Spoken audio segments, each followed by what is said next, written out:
Namaste and welcome back. I just wanted to bring to your attention the fact that we are having a global crisis of fake spiritual teachers. Well, we've been having this for quite some time, though, of course. We have had a lot of cults that end up being death cults because the leaders of these cults end up leading a bunch of people down a blind alleyway into a dark corner, and they don't have anywhere to go because the government is coming after them. And all of a sudden you got things like Waco, or you've got the Heaven's Gate cult, or you've got the Jonestown thing that happened. And, drinking the Kool-Aid, that story, all that, this is problematic, having all these fake spiritual teachers, but we've been going through it for a long time. And I would like to suggest to you that some of these very famous spiritual teachers have actually even been quite possibly groomed by government agencies. Groomed, prepared, and briefed, and basically guided to not allow people access to reaching an actual higher and exalted state of consciousness. So a lot of these spiritual teachers have been intercepted, basically, and taught to give disempowered information to their followers. They've been guided to give them just the right breadcrumbs to lead them along, but not to lead them to the ultimate goal of attainment. This is why we do not normally hear about people attaining enlightenment, and it seems like enlightenment is possibly a myth. And I would also like to offer the idea of true love being potentially a myth that has been held by many people. A lot of disbelief in the existence of true love. And why is that? Because we are being mass groomed to be reliant on externals for our happiness, for our satisfaction, for feeling fulfillment. As long as we rely on externals to feel a sense of fulfillment and satisfaction, we will always be looking. We will never find what yoga calls santosha. Santosha, or satisfaction, is a choice, much like happiness. And so once you attain levels of santosha that are above the average normal level of santosha or satisfaction, you will simply feel happier. You will simply be a lot more easy to please.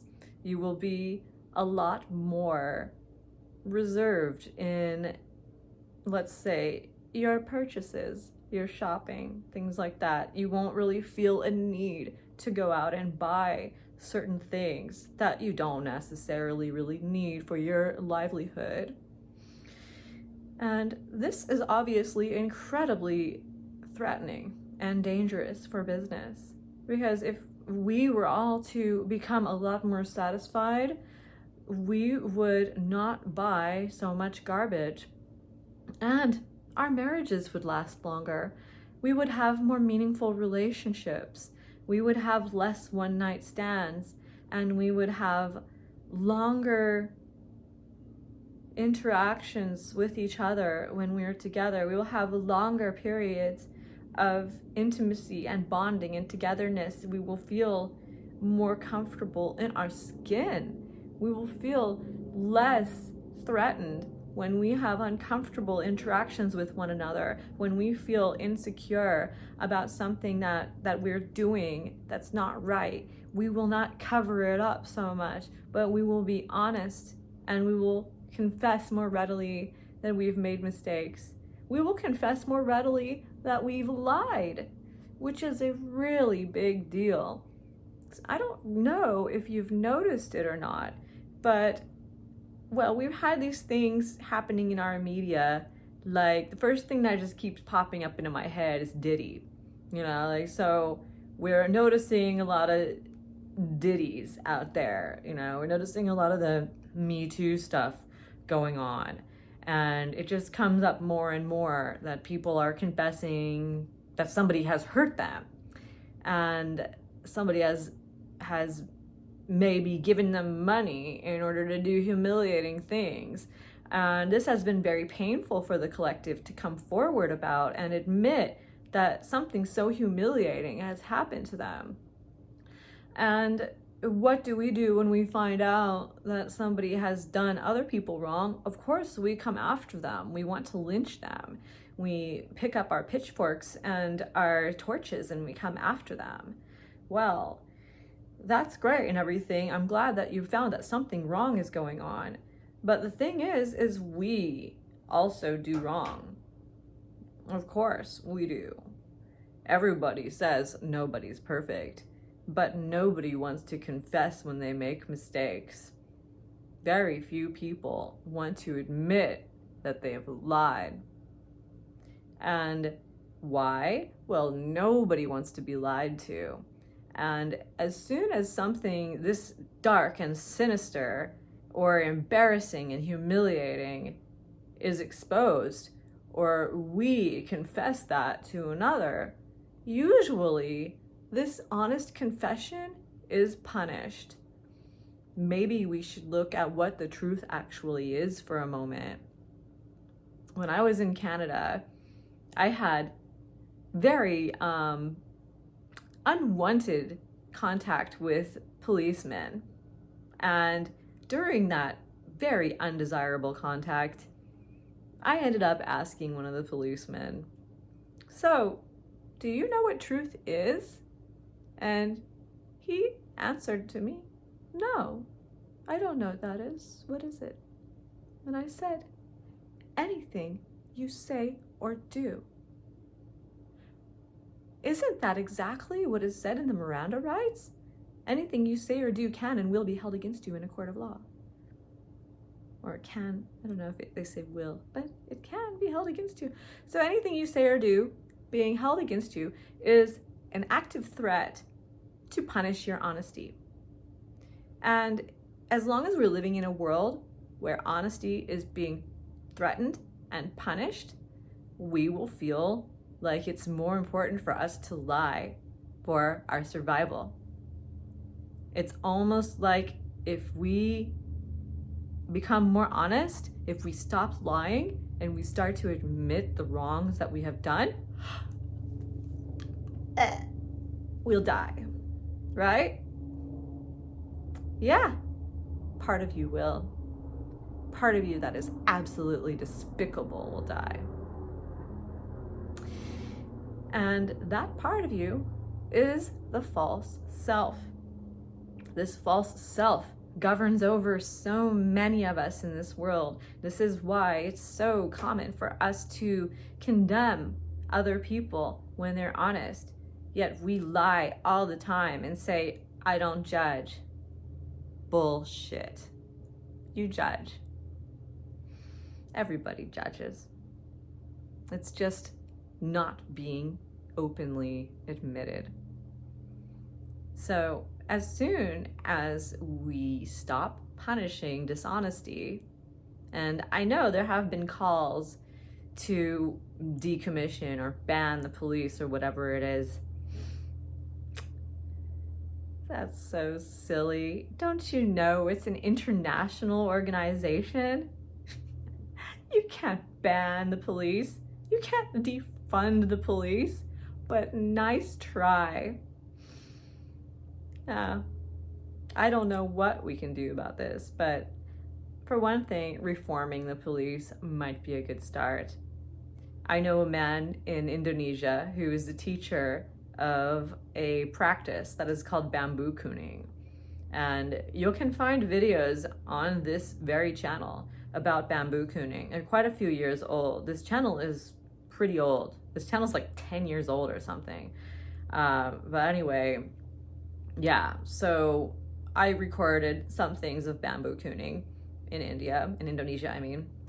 And it's pretty interesting, but I don't think it works if the practitioner is not in integrity. And this is a whole other can of worms about consciousness. Integrity is very, very important for our emotional health. If you are not in integrity, you are not going to be emotionally healthy. Why? Because you are fucking lying. That's why. You will never find salvation or true love if you lie. If you are constantly being dishonest and you're going with the flow of all these normal people all over the place who cannot be honest and cannot just be open about how weak they've been, how wrong they've been. Yeah. No love for you. No emotional health for you. Emotional health, mental health, spiritual health, all the same thing. It's time that we wake up to the true nature of yoga. Because yoga means union. And once you go there to like the real work of yoga, you're going to start to see how everything is connected and you cannot escape the truth. And what one thing connects us all and everything that we experience? The light. Don't you understand? Without light, there's nothing. I'll let you just go back to that beginning of that Bible and that's gonna actually clue you in a little bit there on that. Let there be light, right? Well, everything is connected by light. And that is where you will start to really tap into enlightenment. Light communicates enlightenment to you. Once you see how everything is communicating, everything is connected, then any false communication will separate you from that light on some level in your psyche. And this is where you will experience many dysfunctions. You will have trouble in your relationships. And hey, that's where most of us are. In fact, sorry to tell you this, but your mother's love is probably not even authentic. Your own mother. How does that feel? Not very good. I know. But hear me out. Your mother's love was authentic to a certain point. Usually, but not always. Some people have really bad postpartum depression and they cannot bond with their child properly. And this is very problematic. This is stunning, but it's biological truth.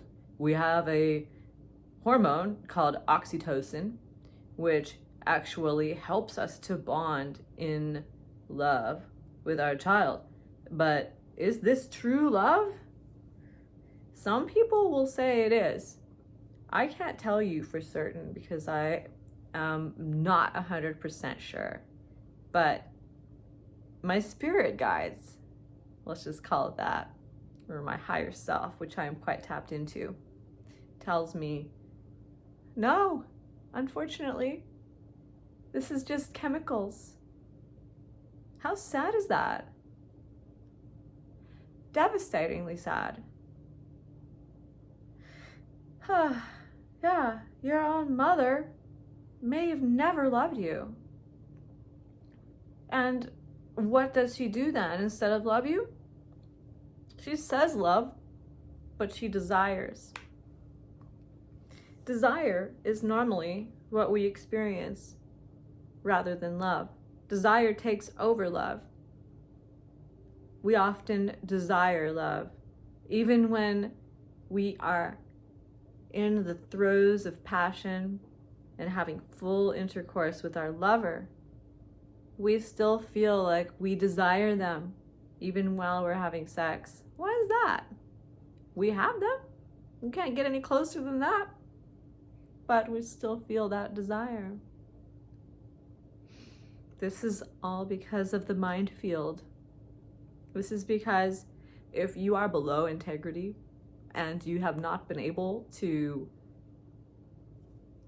stay in the field of truth and courage is higher than pride, we might want to explore why pride has been such a large priority in our communities these days.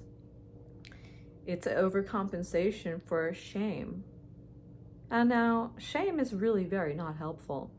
Shame will not help you to gain the courage to confess errors, deception, wrongdoing, weakness, a need for help. It's not really going to help us. What we need in order to gain integrity is courage. We need that courage to tell the truth. So this requires also a level of humility on our behalf, not this pride, which is holding on for dear life in a death grip to maintain.